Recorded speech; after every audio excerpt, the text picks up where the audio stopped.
I am here, I am queer and full of climate fear. This is Killian back with another video for you guys. With rising civil unease, the need to protest is becoming stronger and stronger. And I wanted to make a quick video for you guys about how to do this safely, especially if you're someone with a dissociative disorder. A society in which citizens are driven by their inner morality instead of law is a society that is better for everyone. Therefore, when having to make the choice between morality and the law, it is better for society as a whole to break that law. This doesn't mean you should run around breaking laws, this just means that sometimes civil disobedience and breaking certain laws in a non-violent way can be the only way to bring about mass change. With climate strikes happening all over the world because of Greta, and ourselves recently participating within Extinction Rebellion's Flood the City in Perth WA,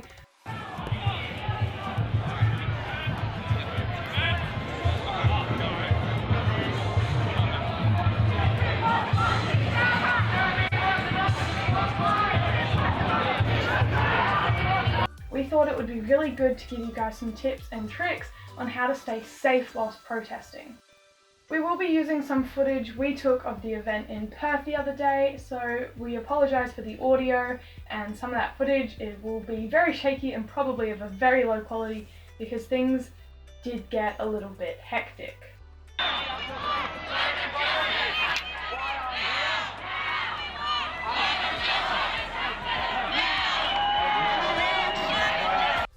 Firstly, a general what to do list. First, if you are not okay with other people, either family or friends or work, knowing that you're protesting, you might want to take extra precaution for avoiding things. You can either wear a half face mask or face paint to obscure your face, avoid standing behind large posters, banners, placards, anything that's likely to get a photo, be aware of TV news crews so that you may avoid them, and hardest of all, try to stay out of other people's social media. This means whenever you see someone whip out a phone, try to look the other way or try to duck behind other people. Large crowds in this instance will be your friend because you will be able to hide behind people or amongst people and make you not so easily viewed. Have a friend with you and a planned meetup space if you get lost. This is extremely important, especially if you've got some disorders or medical conditions. You need to have someone there who understands you and your condition. You need to know where they are, have them know where you are, and have a set location where you can meet up that is close to where you're going to be.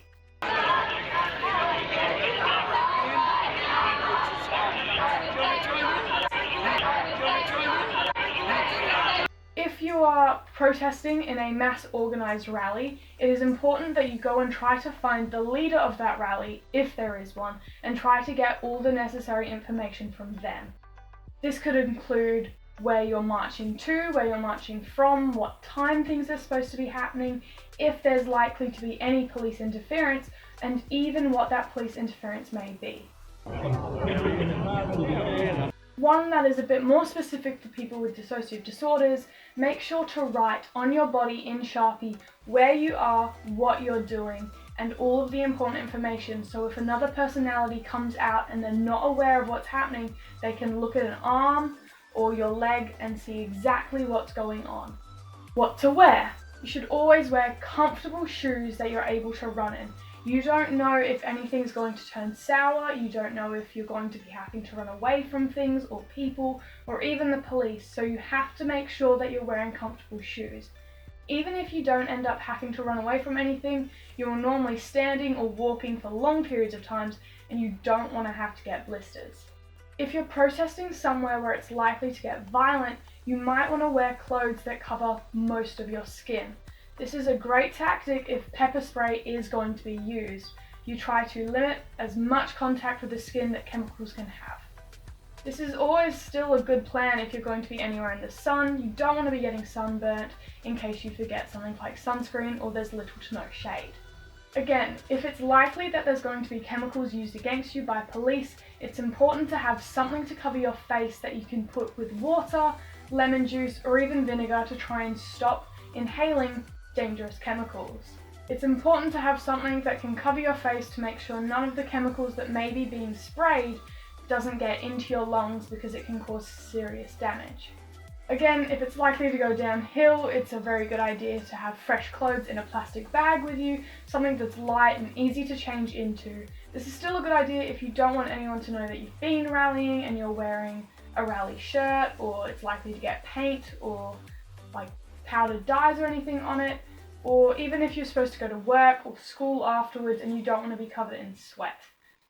Try to bring something lightweight that's easily changed into in a plastic bag. And it's always a good idea to have a hat to protect yourself from the sun, and again, if chemicals are being used, you can always pull it down to protect your face. What to bring? Always important that you bring water and a snack. You don't know how long you're probably going to be marching for or even standing in a location, so it's always important to hydrate and have something to keep you fueled up. Water in a small squirty bottle is preferable in case chemicals are used, so you're able to wash it out of your eyes or off your skin or off someone else's skin or out of someone else's eyes. These rallies are full of people who are like-minded, and you should always try to protect each other and look out for everyone. It's important to have your identification and your contact information on you somewhere in case something happens, you get heat stroke, you faint, things start going poorly and you get lost. Maybe a personality comes out who has no idea what's going on and doesn't know where to go. You can have contact information for them on you somewhere. It's really important for your safety. Enough money, preferably in cash, to be able to get transport, food, to be able to have a payphone if that's something that people still use. It's important to have a little bit of cash on hand just in case things do go really, really poorly. Any kind of medication you need, an inhaler, EpiPen, pills, anything like that, you should probably never be leaving the house without them anyway, but it's really important that you double check that you have them if you're going to a protest. If you are a female or have female parts and you are unfortunately on your menstruation cycle, it can probably be a very good idea to bring pads instead of tampons. This is if you do end up getting arrested, either of your own free will or of the police just arresting people. They may not give you the opportunity to change a tampon, and it is very dangerous if you don't.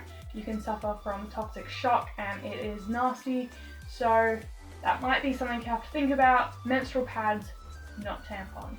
A basic first aid kit could probably be very useful, just for anyone falling over, scraping themselves, anything like that. People are commonly holding large signs that could easily accidentally hit someone and cause bleeding, so it's a really good idea to have band-aids or distilled water or something like that on you so you can help clean and care for wounds. Wet wipes and tissues for similar reasons. These ones might be a little bit more geared towards dissociative disorder people or people with really any kind of condition that might make these sorts of things difficult. Having some sort of communication for personalities, either a book that everyone writes in or your phone that has apps. It's really important that, especially in occasions like this that are high stress, high stimuli, you have a way that everyone within your system is comfortable communicating with on your body. Comfort for any of your littles, if you have any. They may be pulled out by the loud sounds or having a lot of people, or there's normally a lot of chanting, a lot of fun, a lot of dancing. They may be pulled out by this. It's really important that you have something for them to be able to calm down and comfort them in case they do. Noise cancelling headphones or music or earphones in any way, so that if you get too stressed and overwhelmed, you're able to put them in and try to block out some of the sound. These things are really, really loud, and there are a lot of people yelling.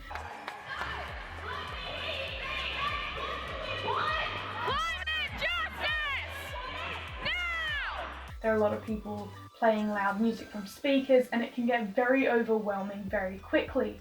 And if you were in the middle of a protest walking down a street, there are not very many opportunities for you to jump out and catch your breath for a second. So it's really important you take the necessary precautions to keep yourself not overwhelmed. A Sharpie or a permanent pen, so that you might be able to quickly write things on your body that won't wash off in case you have just come out as a different personality and you have no idea where you are and you want to write down a question, or someone tells you something really important and you want to write it down so that if anyone else comes out, they can read it and understand what's going on. Just having something that you can use on your skin that is safe enough to use on your skin but is not going to wipe off. A spare battery or a portable phone charger. You need to make sure that your phone is charged if you have one, so that you may be able to get into contact with people.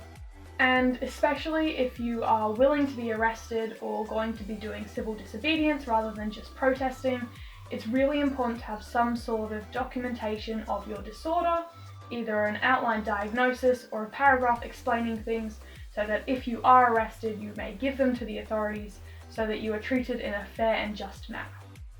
Now, I don't want to scare anyone away from civic disobedience or protesting, because it's something that I feel is really, really important for all of us to take in so that we can make the drastic changes we need to be making. But I do need to discuss what happens if things do turn bad. If any of you have been online or watching the news, you'll be seeing what's happening in Hong Kong right now with all of the protests, and how police brutality has been going up, and they've been using toxic chemicals on people as a chemical warfare to get them to stop protesting and to back down. If you, for any reason, are in this instance, here is a few tips so that you can better deal with tear gas. Avoid using oils or lotions on your skin, because they will trap chemicals on your skin for a longer period of time and heighten the amount of damage that these chemicals do. Gas masks provide the best facial protection, but that doesn't mean that if you don't have a gas mask, you shouldn't protect your face. Under all circumstances where chemicals are being used, you should always protect the face, either with your clothes, with a face mask, with a hat. Anything you can get your hands on is better than nothing. You need to make sure that you stay calm. I know that this is really, really difficult when put in a high stress environment, but if you do not stay calm and you lose your cool, it's going to be way more dangerous for you and everyone in your system. If you can avoid wearing contacts, that would be the best option. But if you have to be wearing contacts for vision impairment, make sure as soon as chemicals are being sprayed that you take them out. If you yourself has been sprayed by chemicals or have been exposed to them, do not get your contacts out yourself, because they could be on your fingers, which you're putting straight back into your eye. Try to get someone else who has clean hands, or clean your hands first and then remove your contacts. Do not rub in any chemicals. Even if it's just a splash on your skin, do not rub it in. Wash it off immediately. They can be very harmful when exposed to your skin and can leave lasting damage. And try not to wear things that can be grabbed easily. This includes long jewellery, like clothes that have hoods or extra parts on them that can be grabbed. If you have long hair, having it out or in a position like pigtails or braids that can be easily grabbed, because this can be used against you by police, by violent protesters who may be turning against you, people who are anti-protesting, which is where they stand against you and your protest.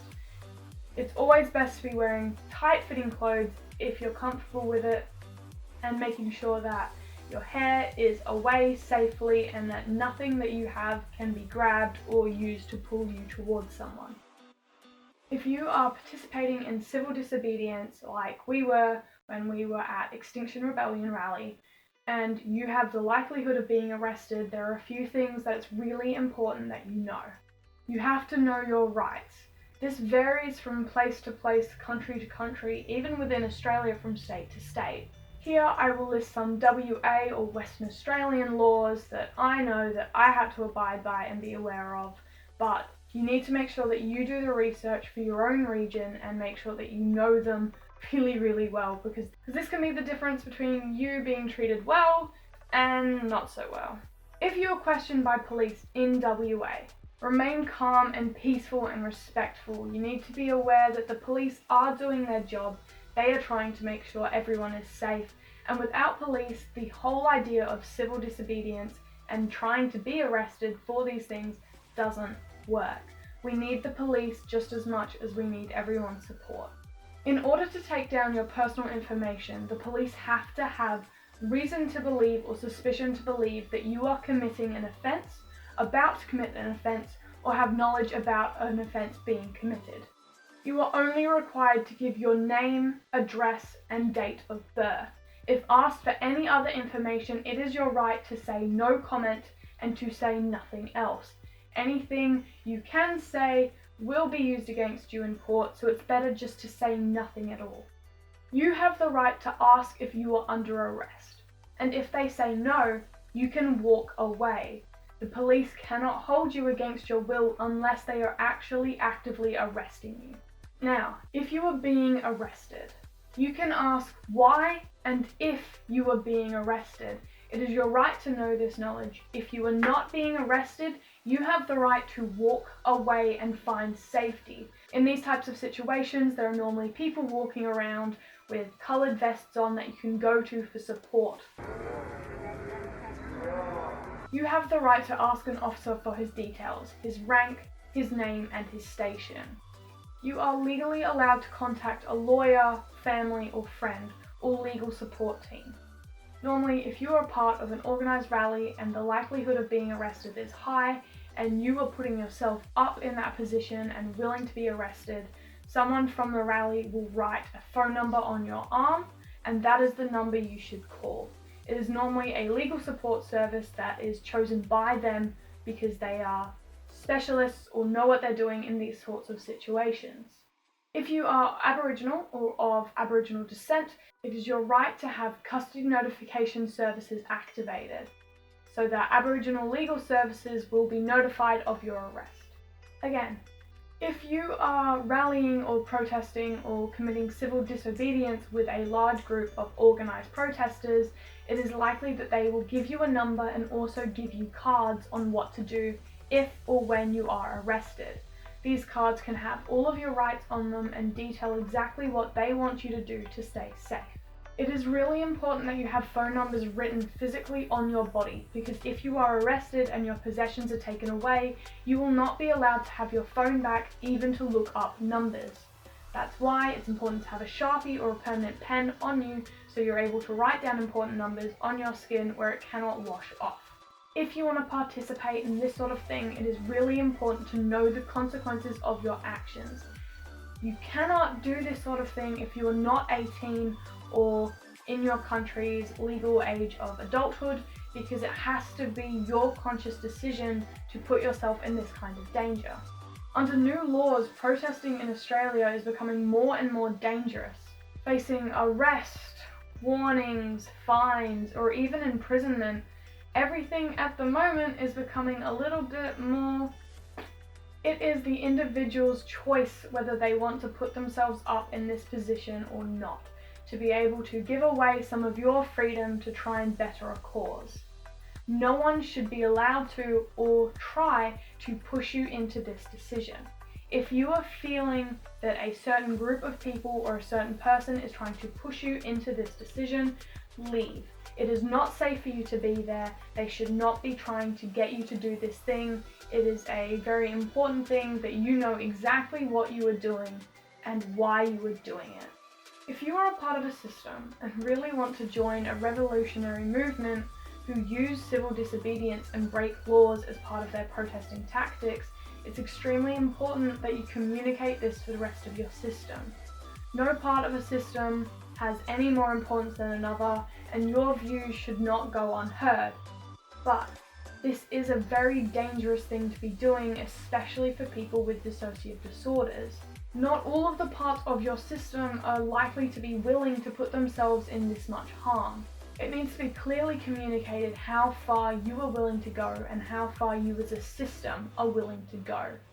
It cannot be one part's decision to do this sort of thing. It is unhealthy and it is unsafe.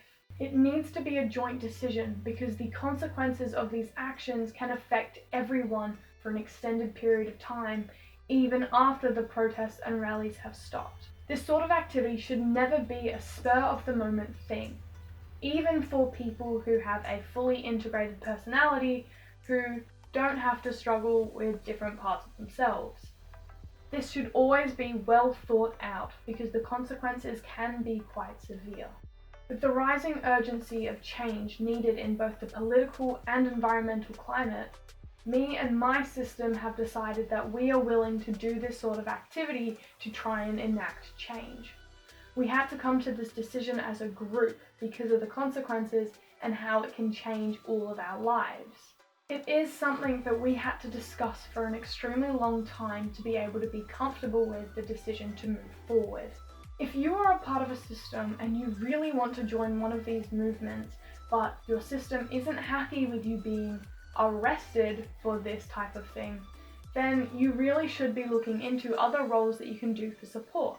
Maybe try discussing joining a group of rebellion that doesn't include civil disobedience or non-violent strategies that may result in arrest. You can do organisation instead of actually participating in events. You could become a police liaison for these kind of events where you are not able to be arrested because you are just trying to communicate between the police and the protesters. You could take on a role of support for rebels who are willing to be arrested. You could be the people who bring food or medical attention to those who need it.